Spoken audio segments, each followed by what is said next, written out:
Olá, boa noite. Estamos iniciando esta edição do programa Direito e Cidadania e hoje a gente vai falar sobre um tema que tem suscitado muita polêmica no Brasil. Aliás, nunca se falou tanto de religião e a religião nunca esteve tão ligada à política, por exemplo, como temas religiosos no Congresso Nacional, como nos últimos tempos. O Brasil retomou, digamos assim, essa discussão. E hoje a gente traz um tema que tem muito a ver com isso também. O profano e o sagrado à luz da nossa Constituição. Aqui já o doutor Jurandir Porto, idealizador do tema, aliás, bem interessante, está conosco. Estamos recebendo também para esse debate o filósofo Oswaldino Rodrigues e o padre Antônio Barbosa, que é aqui da paróquia de Nossa Senhora da Paz, na Zona Sul de Teresina. Aliás, uma paróquia que eu recomendo que vocês frequentem, porque, além de muito bonito, o trabalho lá é bem interessante. E temos também a participação dos alunos de Direito que fazem perguntas para os nossos convidados. Então, a gente já começa como fazemos de costume. Boa noite, doutor Jurandir. Boa noite, Cíntia. Boa noite, telespectadores. O que dizer desse tema? Bom, esse tema julgo da maior pertinência e é um tema que apresenta uma profundidade, uma necessidade muito grande de esclarecimento, porque o que nós vemos hoje é a materialização de uma sociedade.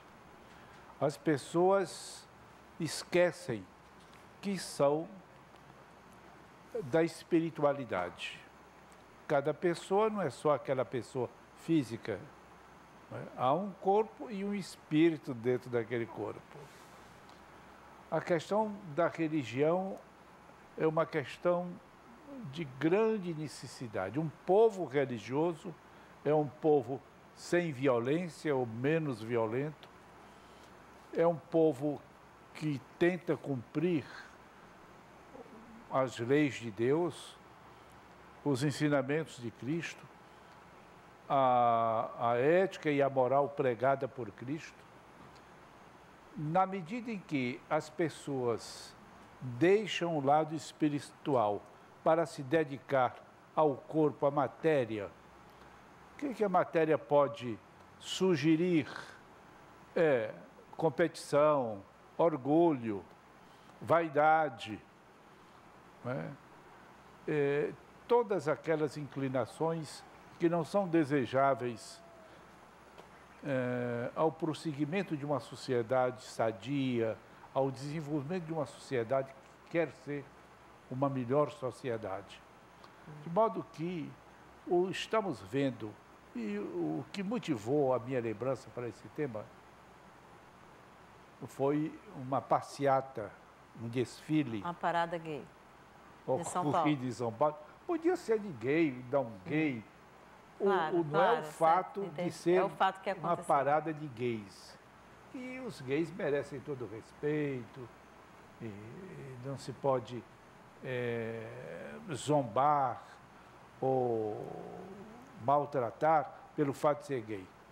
Merece todo o respeito. Agora, o que me chocou foi o desrespeito, a agressão a o maior símbolo religioso que nós temos, que é a cruz, que é Cristo. A Constituição da República, no inciso 6º do artigo 5º, protege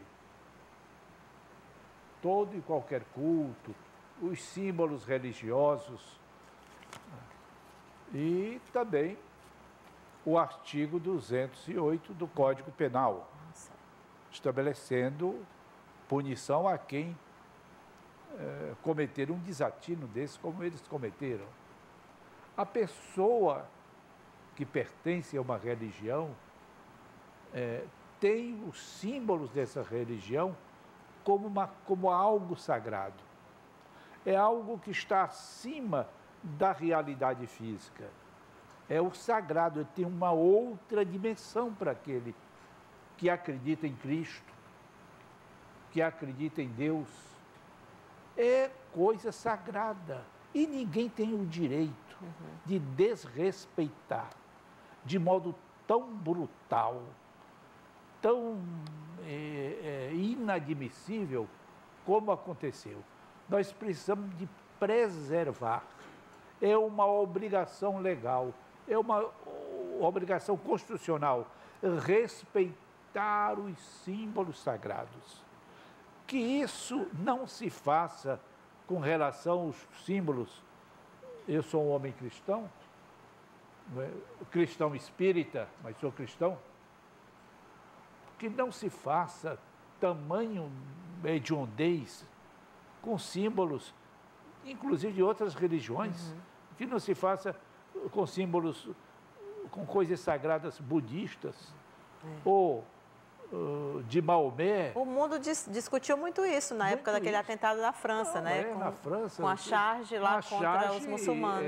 Agressiva contra o símbolo, profeta Maomé. O profeta Maomé. E as pessoas têm a obrigação jurídica, moral, ética, de respeitar esses símbolos. Porque quando se agride um símbolo desse, está se agredindo a comunidade toda. Aqueles malucos que fizeram o que fizeram, desrespeitaram quase que o Brasil todo. As pessoas que creem em Cristo e em Deus se sentiram ofendidas com tamanha agressão. De modo que, de minha parte, eu quero dizer que a Constituição da República e o Código Penal brasileiro protegem o respeito a qualquer coisa que transcenda da realidade e se coloque no plano do sagrado. Como é sagrado para nós a imagem de Cristo, a cruz e qualquer símbolo do cristianismo. Tá. Oswaldino, o sagrado e o profano, né, uma dualidade que o Brasil vivencia, e vez por outra tem uma polêmica. No desfile da escola de samba, quando se coloca o Cristo Redentor, e dá uma polêmica. Nessa situação agora da parada, uma polêmica. Quando os pastores evangélicos, década atrás, chutaram a imagem de Nossa Senhora Aparecida, é uma outra polêmica, né? Mas a sociedade convive com essas duas situações, né? Com o que é sagrado e com o que é o profano. Como é que é isso para a sociedade, do ponto de vista da sociedade, na sua opinião? Bom, é bom lembrar que a nossa Constituição é uma Constituição baseada na subjetividade, né? Portanto, ela tem um teor de modernidade. E é interessante que o inciso 6º do artigo 5º da Constituição, ele separa dois elementos que são, aparentemente, se lê rápido, pode tomar-se por sinônimos, mas não são. Primeiro, a liberdade de consciência e depois a liberdade para o culto religioso. Então, observe que a liberdade de consciência, ela antecede a liberdade do culto religioso. E a liberdade de consciência significa dizer que eu posso, como sujeito, aderir ou não a uma determinada crença, aderir ou não a determinados princípios morais, princípios esses que vão reger a minha vida ou não. Eu posso, inclusive, ser um ateu, posso ser um agnóstico, ou seja, a liberdade de consciência, ela está, no inciso 6º, preservada em primeiro lugar, antes mesmo da liberdade de culto. E é bom lembrar também que, na nossa história constitucional, o Brasil, até na década de 70, por exemplo, muitos cultos não cristãos eram duramente perseguidos. Até 1976, por exemplo, se a pessoa quisesse regularizar o culto afro, por exemplo, ela teria de ir até uma delegacia e se inscrever ali. Por outro lado, também nós temos esse problema do cristianismo, que no Brasil é hegemônico, só que essa hegemonia hoje ela se faz por meio de uma pluralidade também. Porque até no período do Império nós tínhamos uma religião oficial, e mesmo que na Constituição Imperial, no final do século XIX, tenha sido admitido outros cultos, mas havia uma divisão clara na Constituição entre os cultos privados e o culto público. Então, muitas outras religiões cristãs, elas não tinham acesso à publicidade, portanto, a templos em que elas pudessem publicamente exercer o seu ofício sagrado. Então, a história no Brasil, é bom lembrar também que é uma história de discriminações. E o problema levantado na parada gay, né, em São Paulo, ali há uma representação muito forte do que seria o sagrado para os cristãos. Primeiro, do sofrimento, né, aquela pessoa desnuda na cruz, lembrando que Cristo, ao ser crucificado, ele foi desnudado, ou seja, a exposição de uma pessoa, uma morte já de sofrimento, e exposta, completamente exposta. O problema também é que nós temos hoje uma resposta de certos grupos a outros grupos. Na medida em que muitos grupos discriminam abertamente, chegam a dizer sandices a respeito também das opções sexuais que outras pessoas têm, e isso tudo vai levando, eu vejo, Cíntia, infelizmente, a um agravame dentro do nosso Estado civil, e que pode gerar, sim, um estado de guerra. Nós já estamos vivendo, sob o ponto de vista religioso, uma intolerância religiosa e, como o senhor bem sabe, e o senhor também, a religião foi estupim de guerras estúpidas que ocorreram na Europa, que avassalaram a Europa dos séculos XVI, XVII, XVIII, XIX, exatamente por conta da religião. E detalhe-se, religião essa que era cristã, e isso é que assusta, né? Entre os reformados, entre os católicos, observe que houve um sangue derramado na Europa por conta daqueles que se diziam cristãos, não eram nem cristãos contra otomanos, contra judeus, não, cristãos. Cristãos contra cristãos. E o que está acontecendo no Brasil é exatamente isso. E essa delimitação do que pode ser propriamente o sagrado e o profano, porque o sagrado se estabelece, nós vamos retalhando a nossa vida diária e vamos estabelecendo aquilo que dizemos ser o sagrado, o espaço sagrado, daquilo que nós separamos como um espaço profano. Inclusive isso muda, né? Historicamente muda. O que era profano, que era profano há 100 anos atrás, não é mais hoje, né? E lembrando que dentro da tradição judaica, tradição essa da qual nós fazemos parte, Deus não está propriamente aqui ou ali, mas Ele pode se manifestar de forma indistinta, já que Ele tem toda a soberania para fazê-lo. Então, nos afixarmos meramente em uma determinada simbologia é meio complicado. E isso pode desencadear consequências danosas, do jeito que o acirramento religioso está ocorrendo no Brasil, coisa que nunca aconteceu, não sei por que isso. As consequências vindouras de todo esse processo de acirramento, porque o que houve foi mais uma resposta a tantos assintes contra o direito da pessoa humana que vem ocorrendo sistematicamente por determinados grupos, infelizmente.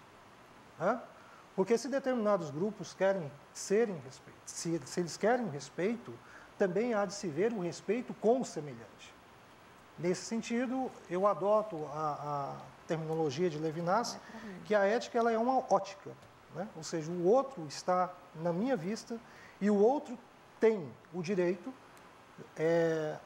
a esse cuidado. Então, o desrespeito a esse princípio leva a esses acirramentos horríveis que temos visto.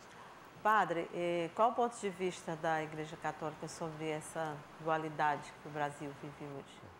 Assim, fala em nome da Igreja Católica, eu acho que não tem autoridade, é sempre simples padre, né? Cabe mais aos bispos em reunião dar uma opinião, não, entendo, né? Mas... Essa levantamento que ele levantou das guerras, ainda hoje, eu estava lendo tempos atrás, ainda hoje, 90% das guerras é motivo religioso. É incrível, né? E o profano e o religioso sempre caminham, né? E um provoca reflexão no outro, um provoca reflexão, usar a inteligência. E se a gente tiver o cuidado de Jesus Cristo, Jesus Cristo, eu sou apaixonado, doido por ele, né? Todo o esquema de Jesus Cristo, você pega os 4 evangelhos, ele sempre tem o cuidado de fazer o homem pensar, raciocinar. Nunca ele decidiu por você, nunca ele disse, faça isso, faça aquilo. Ele propõe. E você, quem tem ouvido, ouça. Quem quiser me seguir, toma sua cruz e siga-me. Né? Chegaram com uma mulher que foi pega em adultério. Ele não disse assim, cadê o homem? Como é que pega adultério só? Ah, você é uma vadia? Não. Quem não tiver nenhum pecado, joga a pedra. Né? Quer dizer, Jesus fazia a pessoa usar a inteligência. Está faltando. Hoje em dia, existe uma propaganda forte, muito forte, usar o instinto, a vontade. Eu dei a vontade, pronto. Aqui eu faço o teste por onde eu passo, né? Com jovem, com pessoa. Por que você fez isso? Opa, deu vontade e fiz. E cadê a razão, a inteligência? Jesus Cristo, todos os atos dele foi isso. Ele fazia a pessoa usar a inteligência, raciocinar. Quando o ser humano pensa, ele erra menos e acerta mais. E existe. Outra coisa também que está muito forte na sociedade, especialmente no Brasil, a falta de respeito. Primeiramente, eu não respeito a mim mesmo. Eu já escutei pessoas com seus 60, 70 anos, padre, isso aqui me ofende, mas é tão gostoso. Ele não respeita os seus limites, não respeita a si mesmo. Inclusive, Jesus deu orientação, amar a Deus é o próximo, como é o resto? Como a si mesmo.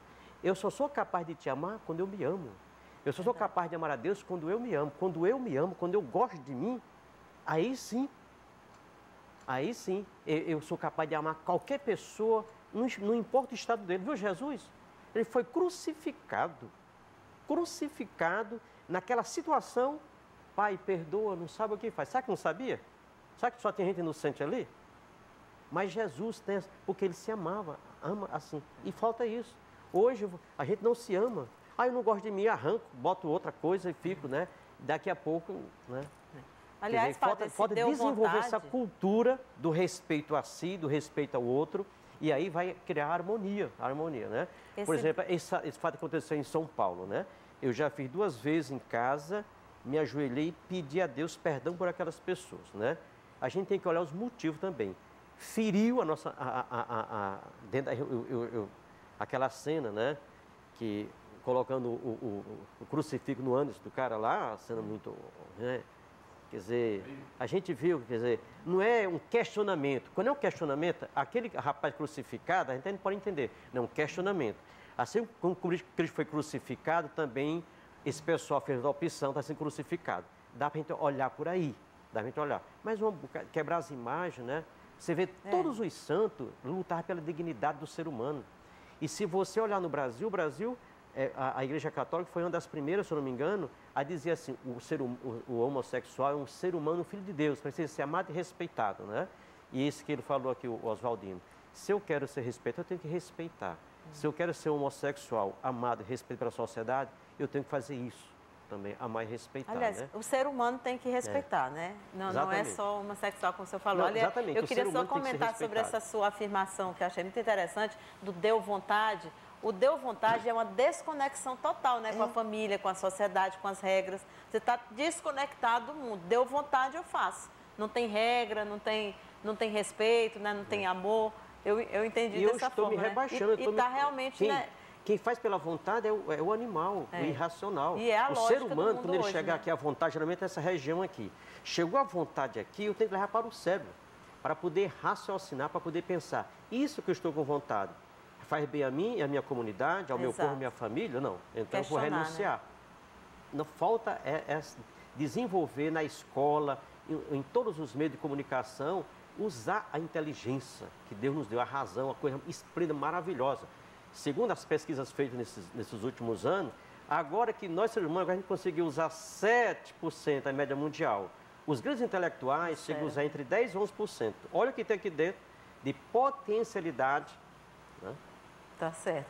Padre, e demais convidados, a gente vai para o intervalo, voltamos já com as perguntas que serão feitas para os nossos convidados. Até já.